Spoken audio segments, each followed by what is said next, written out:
Welcome to Illuminati Silver. We tell you the truth about silver. Today is Saturday the 30th of April 2022 and we're publishing our gold and silver weekly update for the week ending the 29th of April. Last week's update had the headline, Expecting Lower Prices Before May the 5th, and this is exactly what has happened. The question is, can we now expect a rebound, or will prices go down even further? Well, let's take a look.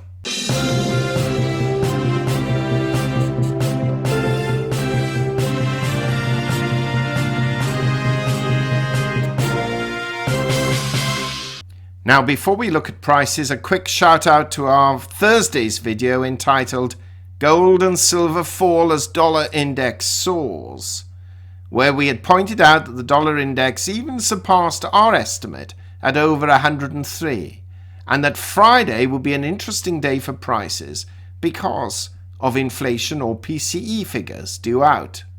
Well, we've put a link to that video below. If you get a chance to listen to it, then please do so. Now we shall take a look at what has actually happened, but first the financials. Gold fell $35 last week, falling from $1,932 to $1,897. This is almost an $80 fall in 2 weeks. It hit a high of 1935 and a low of 1873, a fall of 1.8%. In sterling terms, though, gold finished the week at £1,508. That's actually up £2. And in euros, it closed at 1,798 euros. That's up €9. And simply shows how strong the dollar has performed this past week, and also how weak sterling and particularly the euro has been in comparison. Silver fell $1.40, falling from $24.17 to $22.77, having hit a high of $24.19 and a low of $22.71, a fall of nearly 6%, and is down now $2.90 in just 2 weeks. In sterling terms, silver closed at £18.12, that's down 72 pence, or almost 3/4 of a pound. And in euros, it closed at 21.59 euros, that's down 0.80 euros. Now, of course, with such movements, the gold to silver ratio went up from 79.9 to 1 to 83.3 to 1, the highest it's been for some months. Bitcoin has fallen $1,105 and currently stands at $38,519. Part of the reason, of course, is because what's been happening to the equity markets and particularly the Nasdaq. Now, looking at equities, the Dow Jones closed on Friday at 32,977, down 939 points on the day and down 834 on the week.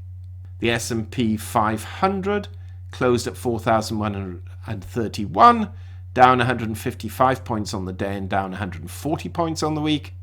And the Nasdaq Composite closed at 12,334, that's down 536 points on the day and down 505 points on the week. So had Friday been neutral, equities would have been marginally up, but nothing exciting to talk about. Oils, well, Brent crude closed at $107.14, that's up 49 cents, and WTI crude closed at $104.69, that's up $2.62 on the week. The big news for the week, though, is that the dollar index stands at 103.21, that's up 1.99, almost 2 points on the week, and had been even higher earlier that week.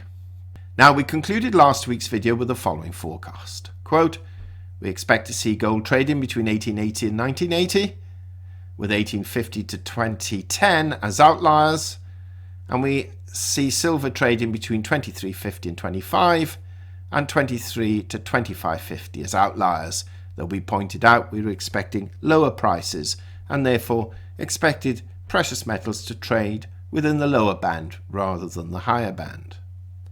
Well, gold opened down and continued to fall really until Friday, then surged to nearly $50, only to fall back again by 22 towards the close. Gold traded within our normal range prediction for most of the week, save $7 when it momentarily fell below the low end of our prediction, but still traded well within our outlier range. Silver, like gold, fell immediately, and in spite of a few small rallies, particularly on Friday, still managed to maintain its downward trend. Now, while silver traded within our normal and then outlier range to the lower side for most of the week, the last few hours of trading, it dipped even lower than we anticipated by 23 cents, closing though just 6 cents above its week's low, so hardly inspiring for next week. The difference between gold's high and low was $62, or 3.2%, while silver's difference was $1.48, or 6%.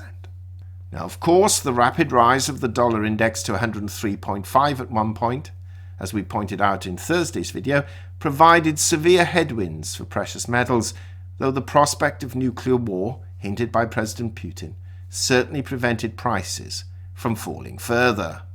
Let's now take a quick look at the economic data announced last week, and especially inflation, or PCE, and then look at what is coming up this week, with the FOMC announcement on Wednesday the 4th, which will be so crucially important.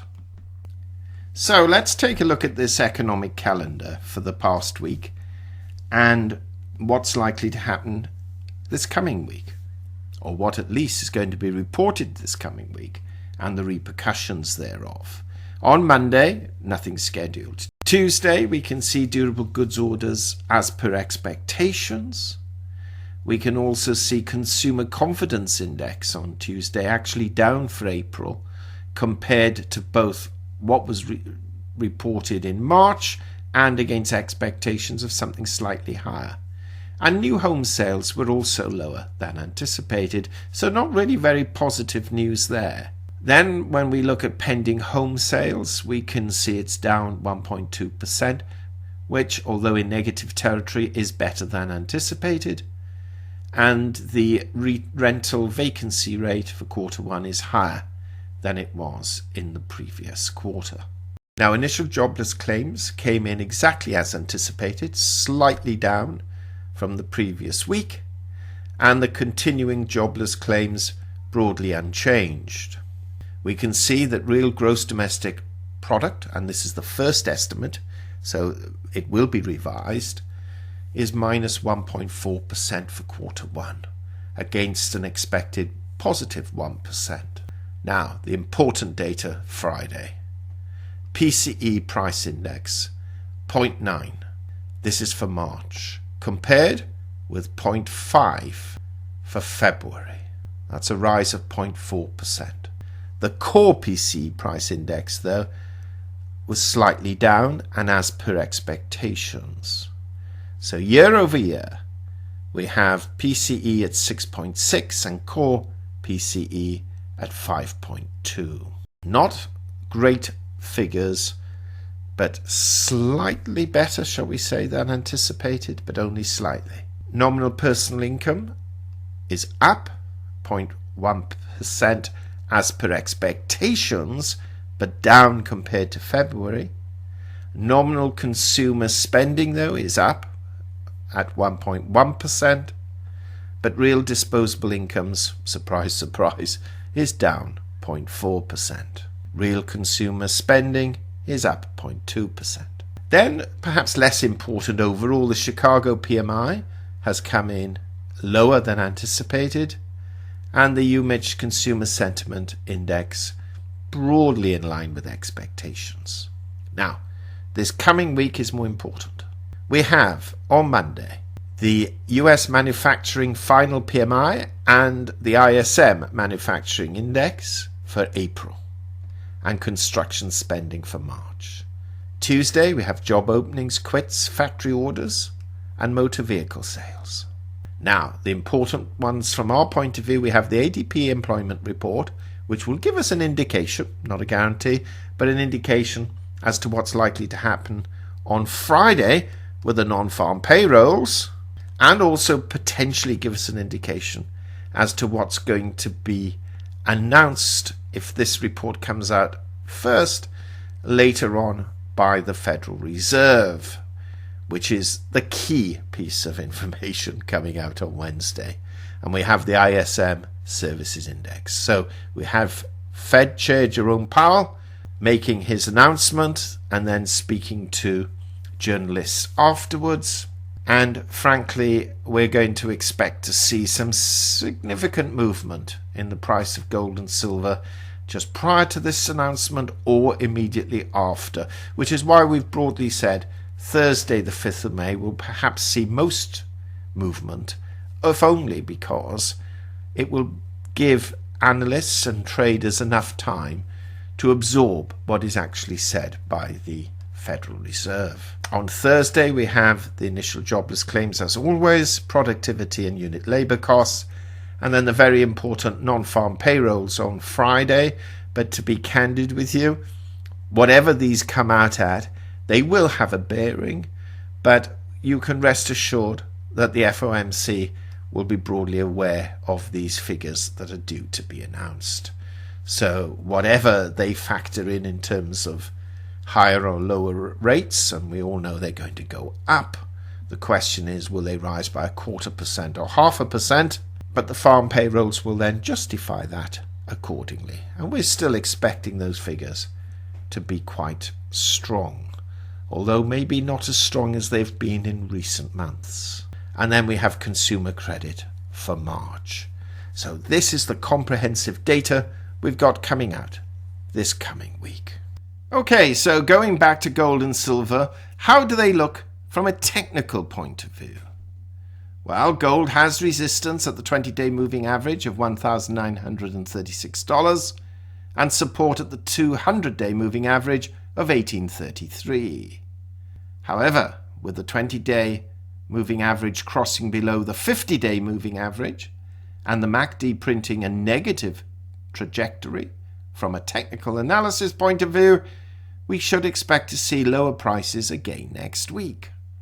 Silver has strong support at $22, and the 200-week EMA lies just beneath that, which further provides some comfort. However, if this level is breached to the downside, and it could be, especially if the Fed is very hawkish, then we can see silver dipping well into the $21 territory, and ultimately aiming for $20, though we don't expect it to go quite that low, not quite yet.